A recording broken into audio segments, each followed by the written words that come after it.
दिनै बड'फा उपेन्द्रनाथ ब्रह्मनि 68थि जोनोम सान। दा बे जोनोम सानाव बिथांखौ जोङो बयबो गोसोखांदों। बिथांनि सोरगोआरि जिउ सोलेरनि खाथियाव जोङो बिथांखौ जोङो बावनो एबा सिबिनो जोङो फैदों। दा बेवहाय आं गिबियावनो अबंलावरिखौ रोजा रोजा साबायखर बावगोन जे बड'फा उपेन्द्रनाथ ब्रह्मखौ जोंनि गोग्लैसोनाय बर' हारियाव बिथाङा जोनोम होनानै बर' हारिखौ बुहुमाव मोनसे सिनायजानाय हारि महरै गायसननो बिथाङा जि मोनसे खाबु होदों। दा बिनि थाखाय आं अबंलावरिखौ रोजा रोजा साबायखर बावदों आरो अबंलावरिनि खाथियाव आर'ज गाबो बिथांखौ अराय सम सोरगोआव आलो गोजोनै थानो जाहाथे मोजां जायगा होयो। बिनि थाखाय आं आर'ज गाबदों। दिनै जों बयबो गोग्गानाय मोनदों जे बर' हारि मोनसे समाव मालायजों सोबख'जानाय, थगायजानाय, नासयजानाय बे हारिया बिथांनि जि मोनसे नोजोर बेजोंनो जोङो लामा हान्थिनानै जोंनि हारिया सिनायजानाय हारि जाबाय। जोंनि थामोनथा, जोंनि राव, थुनलाइ, हारिमु गासैबो दिनै गोथां जानानै थानो हाबाय, जों फोथांनानै लाखिनो हाबाय। आरो नैबे समाव मोनसे गेरेमसा हारि जानो थाखाय जिखिनि फाउन्डेसन बेखौ जोङो गोख्रोङै गायसननो हाबाय। दा बिनि थाखायनो जे मुलुगाव गुबुन गुबुन हारिफोरनि स्ट्रागोला जेरै साक्सेस जादों, बड'फा उपेन्द्रनाथ ब्रह्मनि दैदेननायाव जोंनि माहारिनि स्ट्रागोल एबा रिभलिउसनाबो साक्सेस जाबाय होननानै जोङो बुंनो हायो। दिनैनि समाव आद्रा थानाय जिखिनि राजखान्थियारि दाबि दाबाफोर बियो मोनसे समाव जाफुंगोन। मानोना समानो गासैखौबो थिग खालामो। जोंहा हारि हिसाबै जिखिनि जिउ बावनांगौ बावबाय, जिखिनि सेक्रिफाइस खालामनांगौ खालामबाय।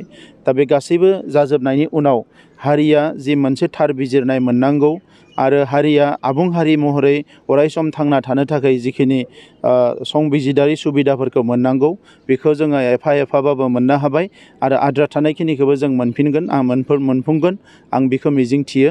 दा दिनैनि बे समाव बड'फा उपेन्द्रनाथ ब्रह्मनि आरो दुलाराय बर' फरायसा आफादनि जि सान्थौ सानस्रि बेजोंनो बर' माहारिया आवगायलांगोन होननानै आं मिजिंथिदों। मानोना दुलाराय बर' फरायसा आफादा बड'फाया बिथोन होलांनाय बायदिनो दिनै हारिखौ सोद्रोम खालामनो थाखाय जौ जुवानिफ्राय समाजखौ गोजानाव लांनाय, उन्दै बैसोनिफ्राय जोंनि लाइमोनफोरखौ रैखा खालामनाय, गोबां रोखोमनि खोमसि फोथायनाय बायदिसिनानिफ्राय लानानै सोलोंथाइनि सांग्रांथि लाबोनाय, समाजारि बिथिङाव सांग्रांथि लाबोनाय गोबां हाबाफारिफोरखौ मावबाय थादों आरो बे लामाजोंनो आगान सुरलाङोबा हारिया जौगानो हागोन।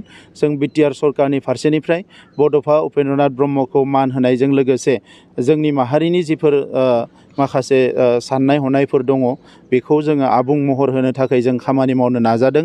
बेयो सोलोंथाइनि बिथिङावनो जा एबा गुबुन गुबुन बिथिङावनो जा। दा दिनैनि समाव आसाम नाङैनो बड'फानि जोनोम सान फालिदों। मानोना आसाम सरकाराबो 31 मार्चखौ फरायसा सान हिसाबै रिकगनिसन होबाय। लोगोसे बिटिआर सरकाराबो जोङो बिथोन होदों।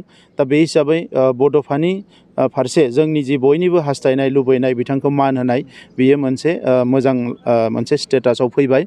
इयुनाव नेशनेल लेभेलनि माखासे रिकगनिसननि थाखाय जोङो भारत सरकारखौ जोङो नारसिनगोन, आसाम सरकारखौ जों नारसिनगोन जाहाथे बड'फाखौ आरोबाव नेशनेल लेभेलनि माखासे रिकगनिसन आरो अनारखौ मोननो हायो। उपेन्द्रनाथ ब्रह्मनि जोनोम सानखौ फरायसा सान हिसाबै जोङो फालिनाय जायोमोन।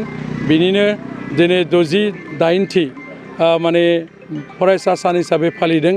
बे उपेन्द्रनाथ ब्रह्म बिथांखौ लोब्बा लाखिनानै, बिथांनि जोनोम सानखौ लोब्बा लाखिनानै दिनै माने जोंनि मोनसे समनि रङिया आनसलिक होननानै बिमुंजों दाजानाय फरायसा आफादनि सासे गोख्रों मावथि आबसुनि दैदेनगिरि, बियाबनि दैदेनगिरि मानगोनां रुंसारि नीलकान्त स्वर्गियारिनि बिथांनि मुसुखा खाम्फाखौ बेखेवनाय हाबाफारियाव आंखौ आलासि महरै लिंहरदोंमोन।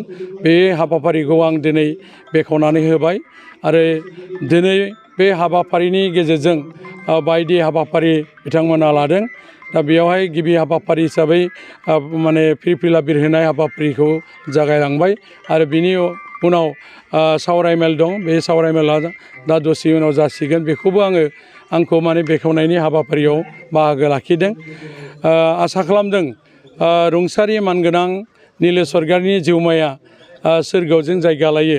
बेनि थाखाय आं बिथांनि जानानै आफा बोराइ बाथौनि सेराव आर'ज बावहरनाय थाबाय आरो बिथांनि थालांनाय न'खरनि गासै सुबुंनि थाखायबो बिथांमोननि जिथु न'खरखौ गोजोन सान्थि लाखिनानै नीलकान्त स्वर्गियारिनि जिथु सिमां बेखौ मोगथां महर होनो थाखाय जों आरो बिथांनि न'खरखौ मदद होनो थाखाय इसोरा जे जोंखौ बोर सारस्रि हरो बेनि थाखायबो बिथांमोननि गोजोनथिनि थाखायबो आङो आफा बोराइ बाथौनि सेराव आर'ज बावहरनाय थाबाय। जिहेतु मानगोनां नीलकान्त स्वर्गियारि बिथाङा गासै गोख्रों मावथि दैदेनगिरिमोन आरो हिसाबै बिथाङा जेरैबायदि थैलांबाय माने बिथांनि जिथु थैलांनाय सिनारिया गोसोखांथि महरै नुजाफैबाय थायो। बेयो माने गुवाहाटियाव थांना फैनानै जोंनि बियाबनिनो जिथु मावखुलियाव उन्दुफैदोंमोन हरावहाय उन्दुनानै बियो माने थैखोमानानै थायो। बेनि आथिं थोंसेया बिसनानि बाहेरायाव गोलैना थादोंमोन मुस्रिजों नांथानानै। जे माने जोङो मिटिं दङमोन ओइदिनखालि मिटिङाव थांनो होनना ओंखारब्ला फोजायोब्ला गम मोनबाय मानसिया थैनानै दं। दा बेबायदियैनो बिथांनि जिउआ रुंसारि जालाङो।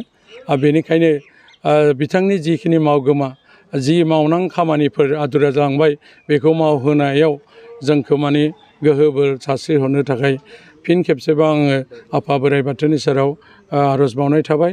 गोलाव बुंनो गोनां गैया, बेखिनियाव फोजोबबाय। गोजोन्थों। दिनै दुलाराय बर' फरायसा आफादजोंनो जिहेथु मोनसे समाव बड'फा उपेन्द्रनाथ ब्रह्मनि जि जोनोम 1952 मायथाइयाव बिथाङा जोनोम मोन्दोंमोन दिनैनि 30 मार्चआव आरो बेजोंनो लोब्बा लाखिनानै दिनै बिथांनि जि जोनोम सान आरो बेखौनो दिनै सारा आसामावनो माने स्टुडेन्ट डे हिसाबै जोङो फालिनाय जादों।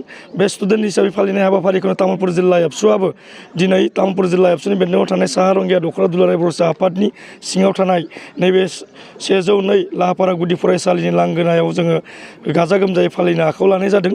बेजोंनो लोगोसे दिनैनि जि बड'फानि जि जोनोम सानजों लोब्बा लाखिनानै जि फरायसा सान फालिनाय बेखौ दिनै बिथांनि जि जोनोम सान बियो 68थि दिनै फालियै बे समसिम सफैबाय। दा बेनिनो जोङो दुलाराय बर' फरायसा आफादनि जिहेथु बिथाङा सासे आफादगिरिमोन आरो बेनिनो गोथार फिरफिलाखौ जोङो फुंनि समाव हाबाफारिखौ मावफुंजेननाय जायो। बेजोंनो लोब्बा लाखिनानै जोङो बड'फानि मुसुखायाव बिबार बावनाय हाबाफारि, बे हाबाफारियाव जोङो मोनसे समनि मिरु दुलाराय बर' फरायसा आफादनि नेहाथारि बिपुल कुमार बसुमतारी बिथांखौ जोङो लिंहरनाय जायो। बेजोंनो लोगोसे रङिया आनसलिक एबसु आरो कामरुप जिल्ला एबसुनि बिबानगिरिनि बिबान लानानै गोख्रोङै खामानि मावलांनाय मोनसे समाव बिथाङा कामरुप जिल्लानि सासे लोगो गाहाय नेहाथारिमोन।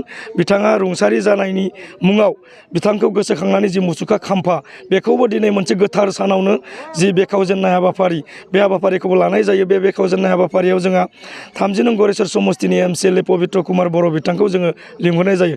बेजोंनो लोगोसे दिनैनि जि बड'फानि जि सानस्रिखौ लानानै फैबाय थानाय जि फरायसुला फरायसुलि बा बर' हारिजों लोगोसे बे आसामाव थानाय बा बे बुहुमाव थानाय गासैबो हारि माहारियानो बिथांनि जि सान्थौखौ मिन्थिहोनो थाखाय जोङो मोनसे सावरायमेल लानाय जादों। बड'फाया सासे ओरैबायदि गोख्रों मावथिमोन जाय बड'फाखौ मोननानै बर' हारिया दिनै नैबे अबस्थासिम सफैनो हादों आरो गासै बर' हारियानो जोङो बेखौ खाफाल गोनां होननानै बुंनांगोन। बड'फा बायदि सासे सुबुंखौ बर' हारिनि गेजेराव मोननो हानाया बर' हारिनि थाखाय जोबोद खाफालनि बाथ्रा। बेनिखायनो आं खावलायनो लुबैदों दिनै बिथांनि जि जोनोम सान बेखौ जोङो फरायसा सान हिसाबै स्वीकृति होनांगौ होननानै दुलाराय बर' फरायसा आफादा आसाम सरकारजों जोङो नाजाबोबाय थानाय जादोंमोन। बेखौनो जोङो थांनाय 2003 मायथाइयाव आसाम सरकारनिफ्राय जोङो सेक्रेटारिखौ मोननो हाबाय।